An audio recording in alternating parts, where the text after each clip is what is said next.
Salut à tous, ici Chrono. Laissez-moi vous raconter l'histoire du premier Beetlejuice. C'est l'histoire de Barbara et Adam Maitland.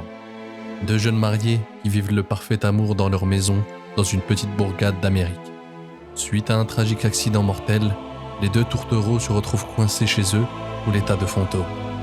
Sortir de leur maison les envoie dans une dimension désertique peuplée de vers géants. Désespérés, ils découvrent le manuel de l'après-vie et le négligent de par sa complexité. Peu de temps plus tard, leur maison est vendue à un couple de riches new-yorkais, Delia et Charles Dietz.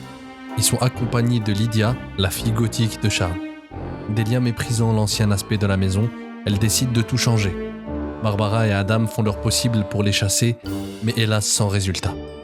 Avec l'aide du manuel, ils parviennent à accéder à l'après-vie, une sorte de bureaucratie de l'au-delà.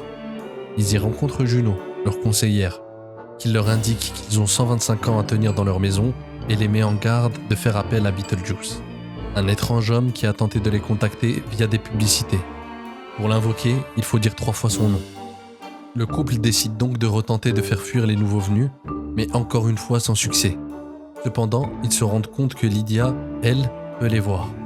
Le couple se lie d'amitié peu à peu avec l'adolescent. Ne sachant plus quoi faire, ils décident d'invoquer Beetlejuice. Le comportement pervers du bureau exorciste les pousse à le renvoyer.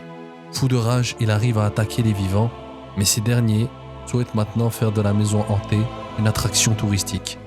Otto, l'ami de Delia qui a trouvé par hasard le manuel plus tôt, réalise un rite pour invoquer les Maitland. Mais par erreur, il procède à un exorcisme, la douloureuse mort des morts. Pour les sauver, Lydia demande de l'aide à Beetlejuice. En échange de son aide, ce dernier demande la main de la jeune fille, ce qui lui permettra d'agir comme bon lui semble sans devoir être invoqué. Pour les sauver, elle accepte, et ce dernier s'exécuta. Refusant de voir la jeune fille se sacrifier pour eux, les Maitland tentent de crier son nom 3 fois pour le renvoyer et empêcher ainsi la cérémonie.